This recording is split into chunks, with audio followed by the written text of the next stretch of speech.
Abusuya na wotwe etwemu yi na NPP osono kokroko amayoko no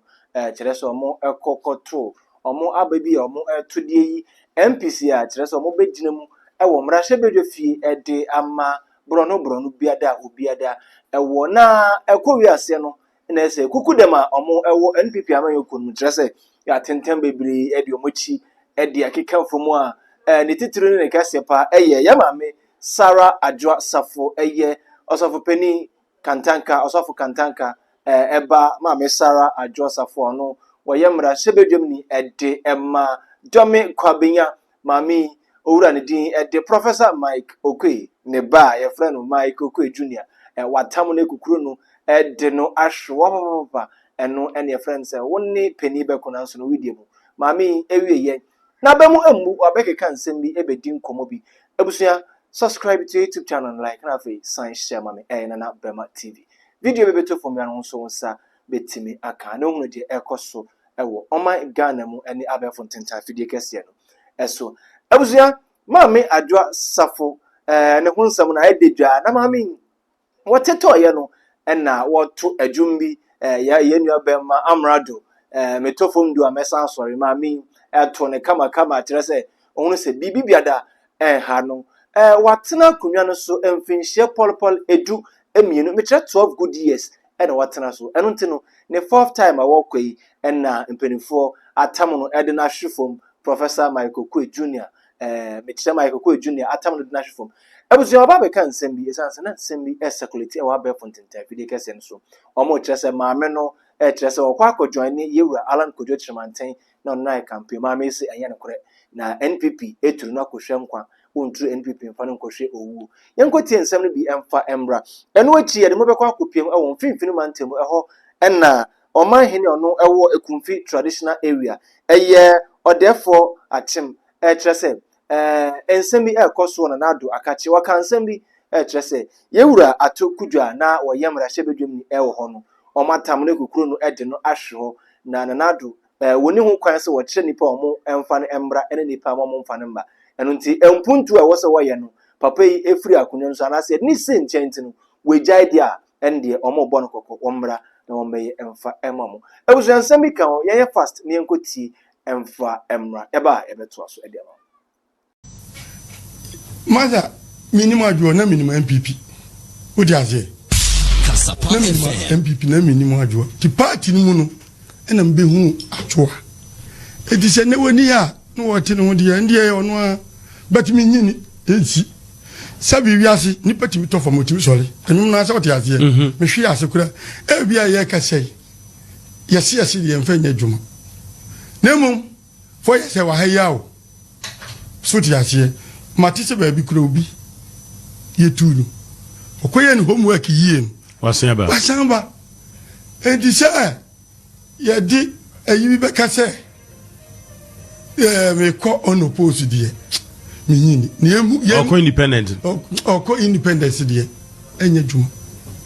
enya dwuma so decide so oko what happens eni ni tirimu sa se woni tirimu a ayo no ne na adwene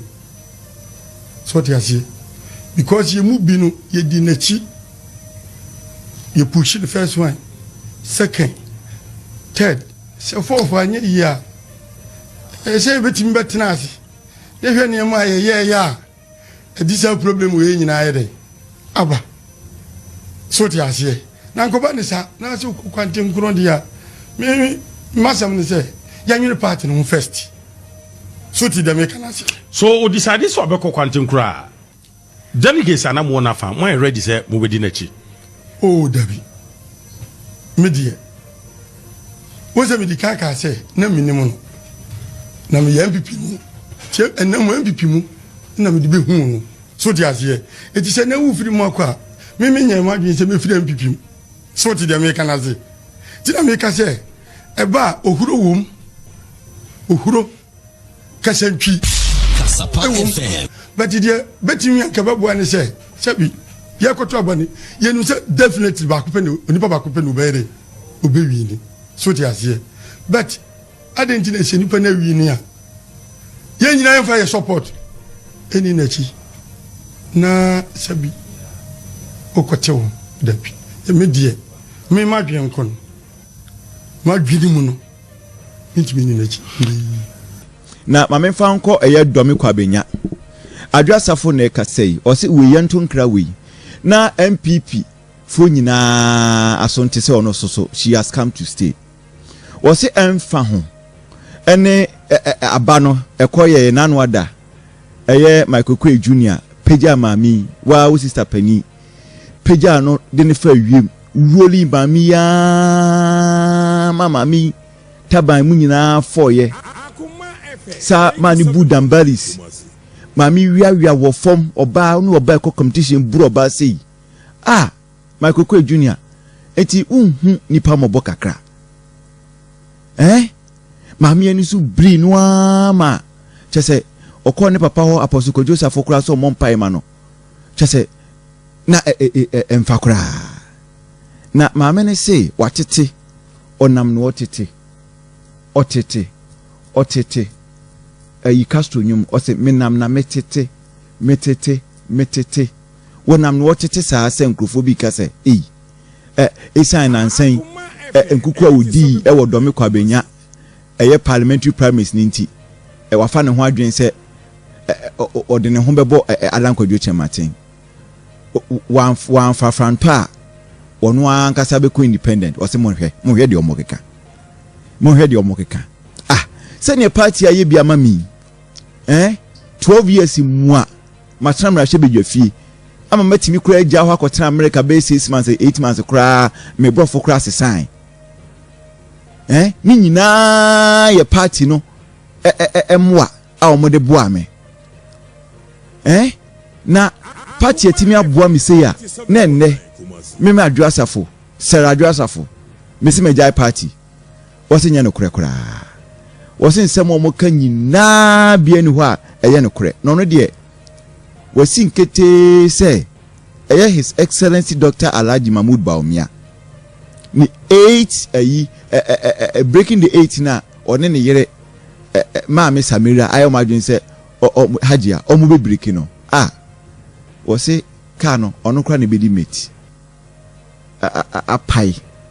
mumuru ko break 8 enti emanfo mo ne na mo ka se ono Sarah Adwoa Safo alias Washington Dere boni din se ni din no munyai no no de why na adwen se party no obetenem enti we ye krata ono so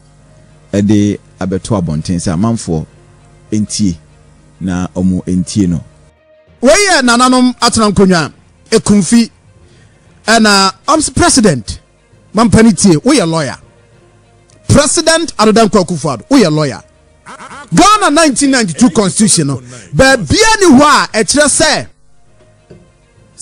obi koto aba let's one to ama o preferred candidate development and money be almost number 1 president and no more catch number 2 but bia ni o mamu ha Ghana ha mampani betime de o preferred candidate akose tichire twan monto aba ma no president mayen data give us data scientific data kire say atukujo oye adwuma ama Ekumfifo na Ekumfifo to abetia no president da bi o se wonte ya tie ne ye nanu ya mo ba mo party aba mo koto ye no primaries am koye no atukujo walusi poto mampani walusi poto enti president enuti na akwan ahodo a ye okrom ha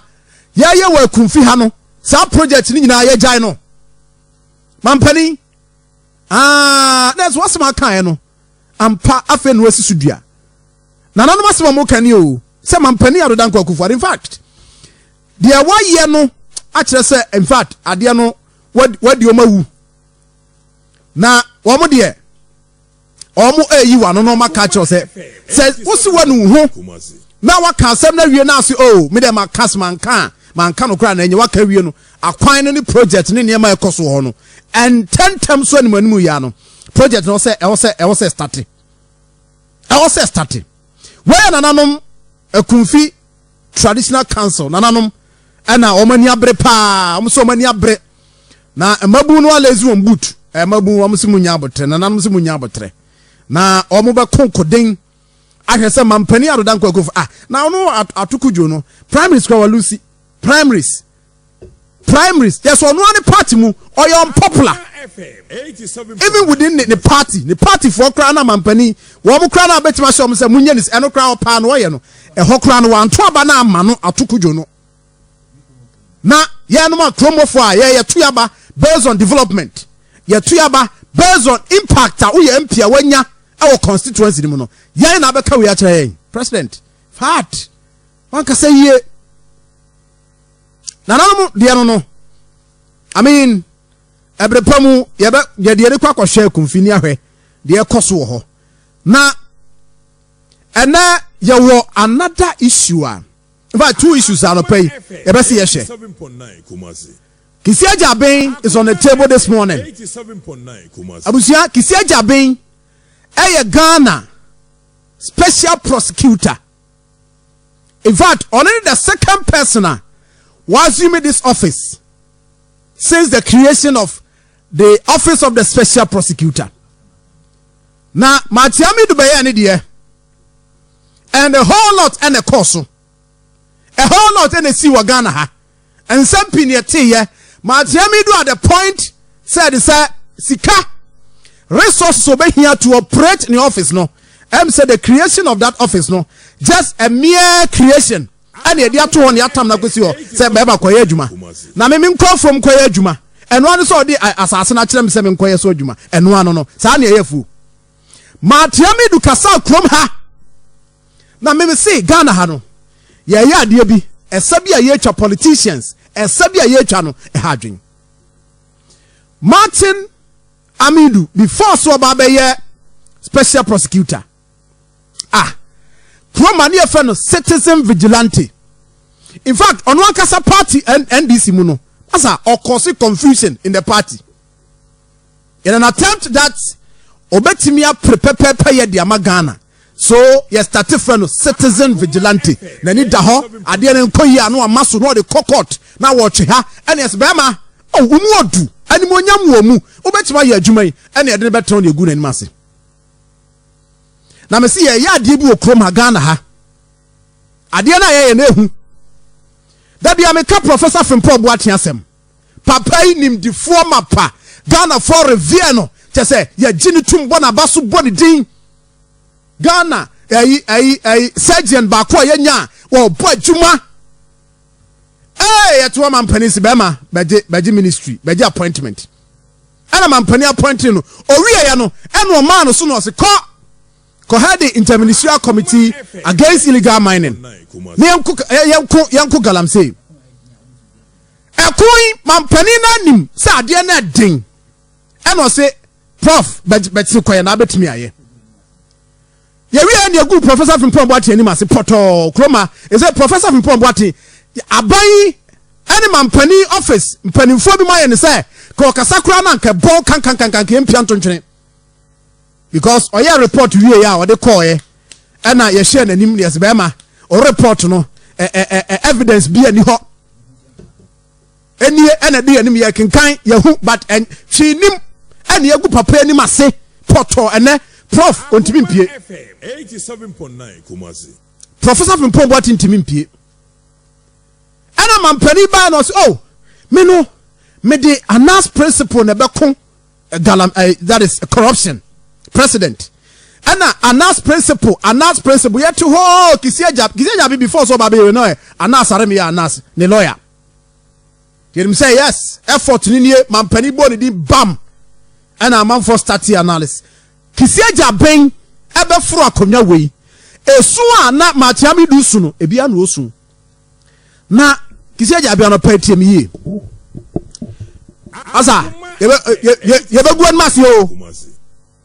hwe mahu esu a wusu na akonya mai fa sa article no to so mame at the time we call the appointment committee anim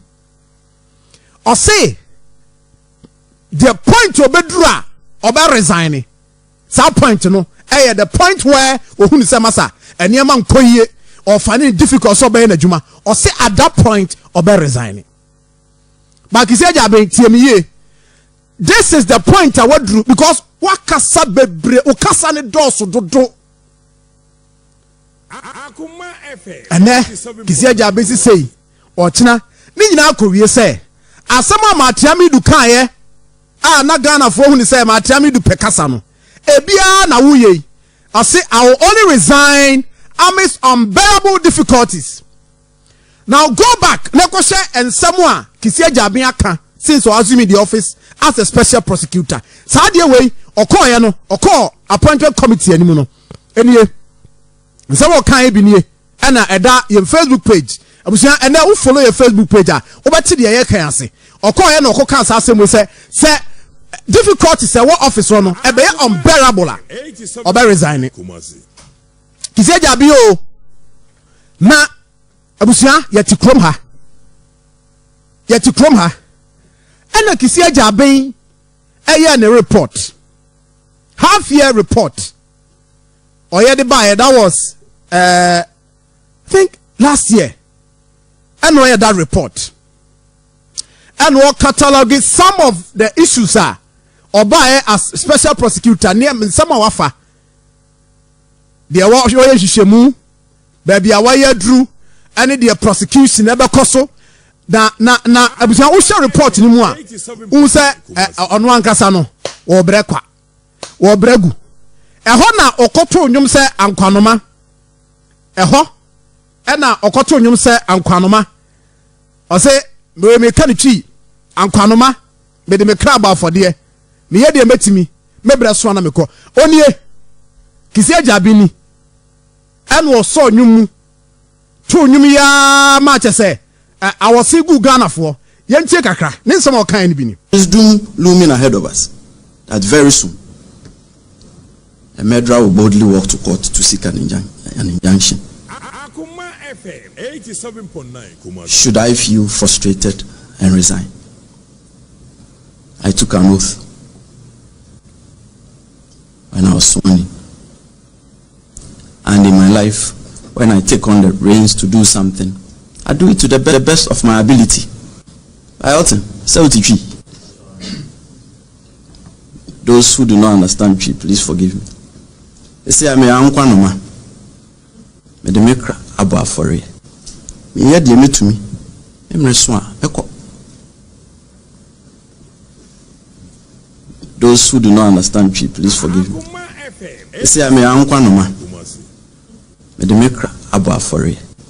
Me ye de metumi. Emre so a eko. Forgive me. They say I may ankwanoma.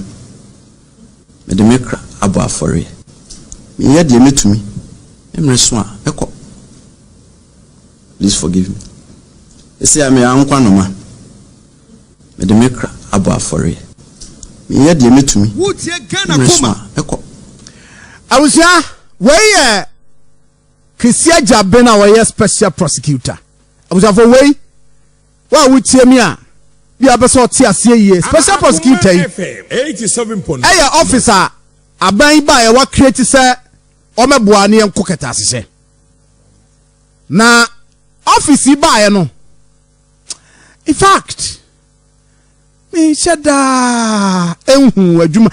at a point na mpanimfo bi na kuku dam kra say ade we and I support that call say the office of the special prosecutor no ni creation ne adwuma eye no emebua wo my Ghana ye budget e de ko ho budget no da bia ko bia na no mu su sesa but ye de sika ko ni akohia gu ho ni aba betena se o my no saa ye de sika ko ni akohia gu ho ni abetena se ene Kisi Agyabe su bi say na yente corruption court yen create court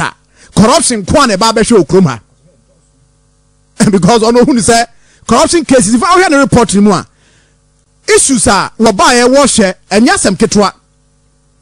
or fight say yemfa the office of the special prosecutor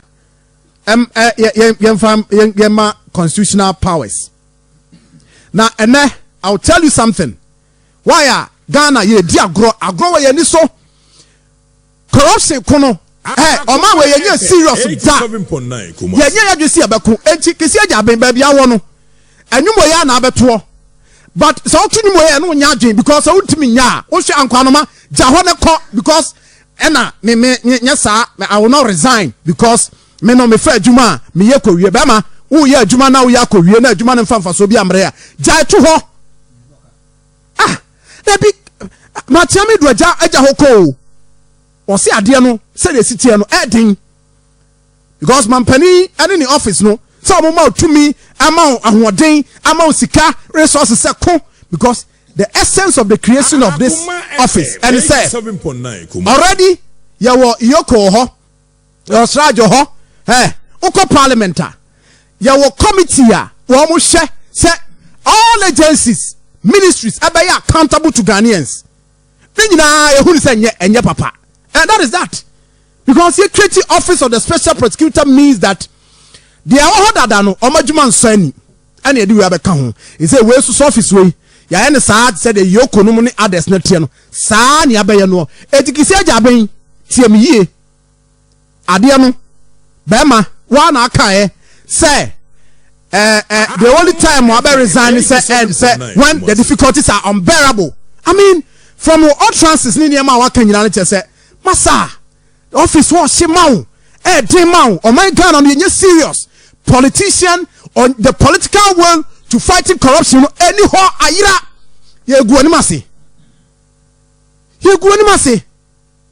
ampani adodan kwakufu adon corruption president adodan kwakufu adon corruption tiwe kakra. There is a conclusion to which I would draw the attention of those whose political purposes are served by the attempted stigmatization of my government as corrupt. More monies have been spent by my government on anti-corruption institutions than by any other government in the Fourth Republic, if not in the entire history of Ghana. What I have done is to show you that my government has fought corruption not in words, but in concrete deeds. We have shunned mere exhortations and showy denunciations of unproved corruption. It has been a holistic approach. We've protected the public purse. We've made institutional reforms. We have enacted additional requisite laws, and we have resourced more adequately the accountability organs of state. Say ya ani edim kasa o. Say ya ani edim kasa. Mampani na ya spend enough. Ena ma ban ba ya ma creative offices. Ya strengthen institutions ahodo. President. Enti say adwuma wa ye nyina na hu kuntania. May build it on something. Enti wo de abusafo dimachi ye pa mampani so ma spend enough. Aban ba was spend enough. Ewo the fight against corruption. Now the point is that president say ye waste sika resources ye spend it ni enya ho mfaso a.